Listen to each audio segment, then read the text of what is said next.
some people, Kelly, get so used to not feeling optimal that when they do some small change, like some of the things that you did some big changes, but even just some of the small changes you said within 30 days, you could even sense that things turn around metabolically for you. It's when you start to feel better that you realize just how bad you put up with feeling bad for so long. And this is why I think people aren't always apt to change so quickly. We can see on the outside something's not quite right, but they've become so accustomed to that less than optimal that it's become their new normal. Right. And people are so afraid of failure. Like, everyone looks at some of the habits I do now and they're like, oh my God, that's so much. I'm so overwhelmed. I'm like, just start. Just start with minor things and make micro adjustments. And if you mess up, just make your next move better. Like, don't do the whole self-sabotage. We are terrible at self-sabotage. Like, oh, I messed up, so I might as well just binge eat the rest of the day. No, don't do that. Don't beat yourself up emotionally. Just be like, oh, you know what? I can do better next time. It's all about mindset too, Well, cumulative effects of lots of little things. I think people say, well, today I did this and I didn't feel anything. I'm like, okay, but do it today, do it tomorrow, do it the day after that, 3-4 weeks from now, tell me how you feel. Because like you can't expect to work out one time and go, oh, I can't lift like Arnold Schwarzenegger. Yeah, right?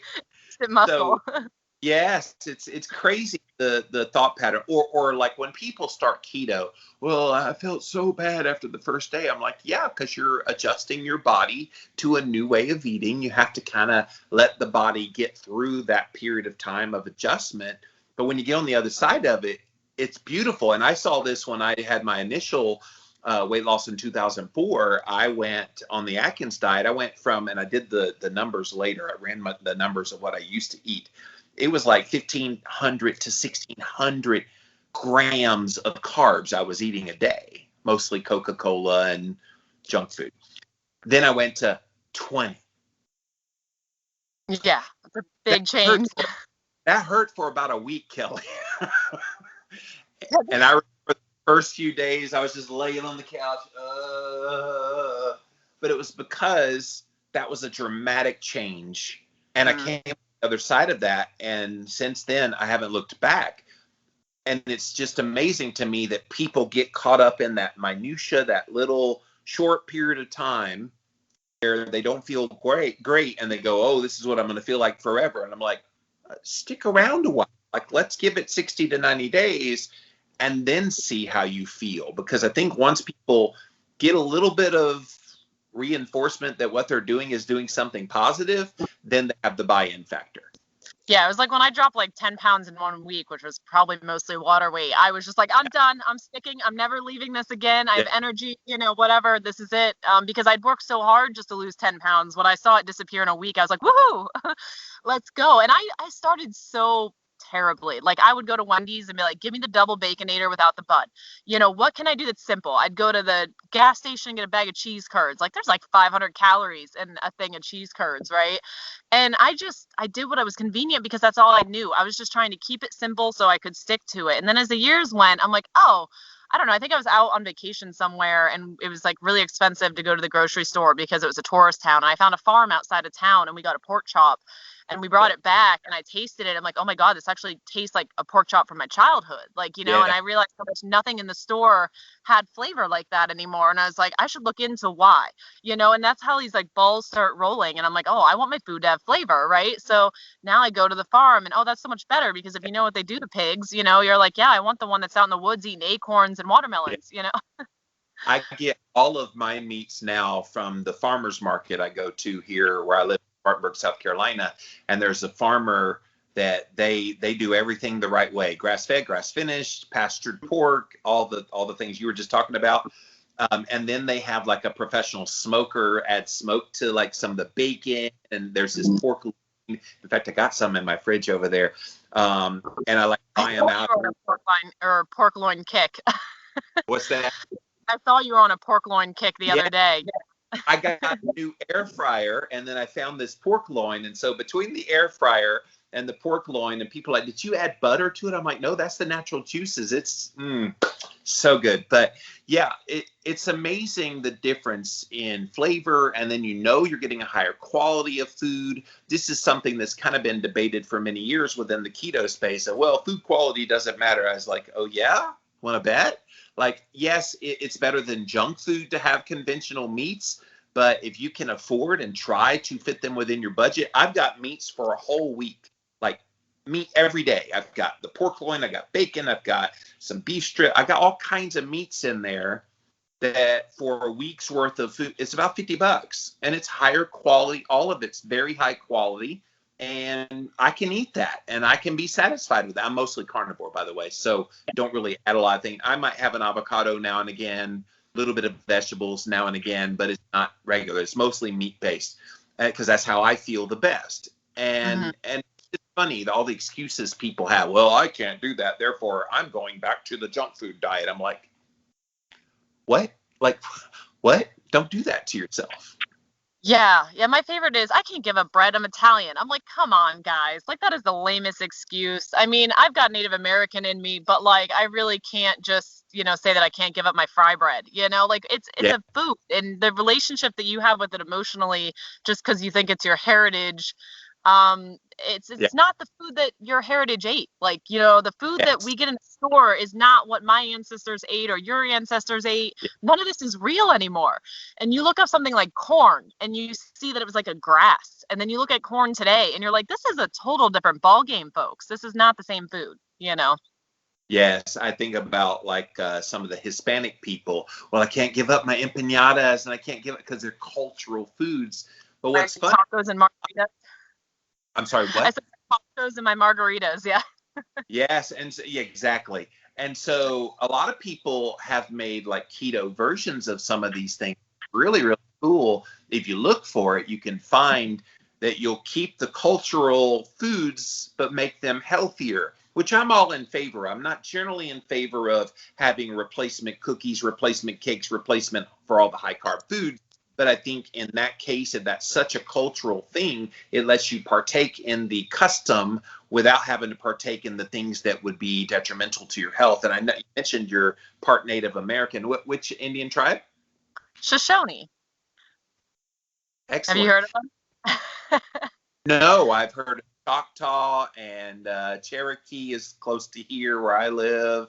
Yeah, but no, I haven't heard of that one. It's a small tribe out in Wyoming. They were Plains Indians that I think we were from what my understanding is, but I know very, very little. It's actually one of my things that I'm working on, tracking down heritage, just because I want to know. I had a great grandfather who I can't find him on Ancestry before he was 50, like at all. And it's like, I can trace everyone else back to the boat. I can't find him. And he's the one that's supposed to be full-blooded Native American. And I got into the hippy dippy, went to see a psychic just for fun, and she pulled him in. And it was like this kind of really neat thing because she had started the conversation with, if does anyone have a family member who had to jump off a train to start their life? And we all just kind of went, no, And so she kept talking, and as she was talking and going through the paternal lineage and the fact that it was weird that it was a great grandfather and not a grandfather, because it's a little far back of a stretch for her usually, she pretty much nailed the fact that it was my ancestors, the way she was talking about things that I would only know, how my family butted heads, the males in that family. And she even brought in that my father was kind of stubborn, and he was thankful that I deal with him differently than they had dealt with each other in the past. And so it was really kind of cool. But when I looked it all up, where you could jump off a train was a town that she sent me to, was Altoona. And she had said to look for a church there, but I looked up, found the train track, and it's like a horseshoe. So if you're going to jump off a train, you would jump off there because it would have to slow down.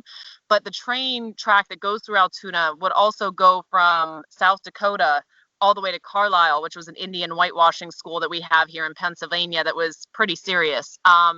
And so they would, horse the Indians up to South Dakota, put them on a train and bring them here to supposedly better their lives. And that could have been very well where he got a start. So it's one of my journeys this summer to try to figure all that out. But it kind of opens up the door to me that I think of the Native Americans as the people that nobody thinks about. There's a lot coming out right now in Canada about how Canada treated these people, and they killed them and they tortured them and they did experiments on them, and people never got their family members back. And everybody thinks of Germany and Nazis, but they never think of the genocide that we had here for Native Americans. And these people are still out there and they're trying to save their culture, and we keep taking more and more, and it bothers me it's I didn't live it, but I feel their pain.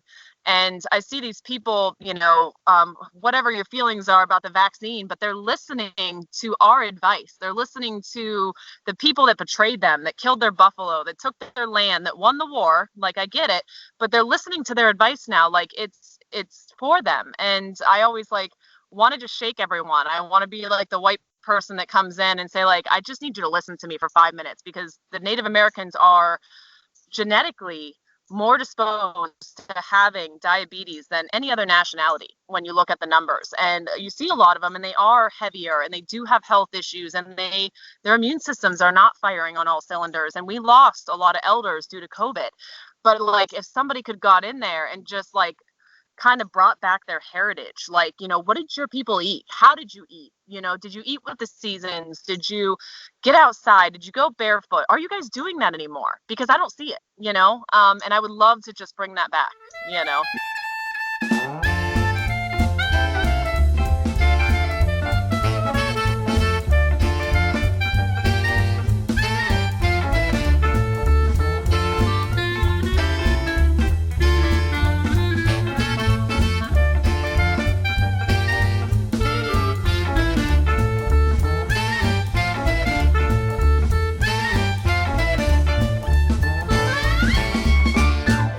Just over a decade ago, I interviewed this guy named Dr. Jay Wortman, who is in Canada, and he was working with the First Nations tribe there in that area, I think in Vancouver, Canada, where he tried to get them back to their ancestral diet. I remember very vividly, they did a whole documentary on it called My Big Fat Diet, and it was talking the fatty diet that they grew up on. And I remember in the documentary, it had Steve Finney and Jeff Folek and different people in there as well.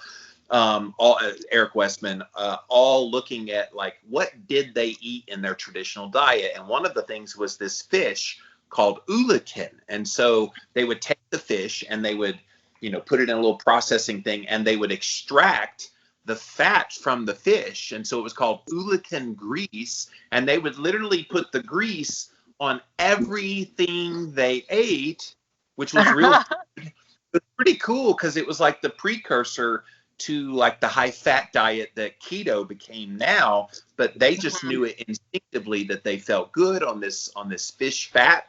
And so it's amazing. And I know you're trying to kind of restore some of the ancestral diet of the Native Americans, and how if they got back to that, yes, it would improve their immune system, improve the propensity for type 2 diabetes. And you're right, they are at high risk for that, which by extension of that also heart disease, all of these things that are ravaging those tribes, and they are forgotten. So thank you for bringing it up today. Yeah, I think it's so important. And the Shoshones actually did a study too, where they brought people back to their diet, and COVID kind of messed that up, because they were following it for 3 or 4 months, and they were going to show the improved markers, and they got to it a little bit, and then they were going to write a cookbook about what their traditional diet is. And it actually preserves culture too. So it's a win-win. You get improved health, and you're teaching the younger generations before you're gone, before we're so out of touch with what we were. And my favorite saying is, we are an animal, and we need to put the human animal back in its environment. Put it outside, put it in nature. You don't think about things like we slept on the ground and we got to ground while we were sleeping. You know what I mean? You don't think about things about you were breathing in probiotics because you were outside so much and playing in the dirt. I eat the strawberries with dirt on my hands. I don't even care, but we just don't think about those things, and it can be overwhelming to think about those things. But I think the more people get outside and get that relationship with what we once were, some of it will start flowing back in, and then you'll read something and you'll be like, oh, that's why that feels good. That's why I enjoy that. Like just getting out and getting the sunrise in the morning.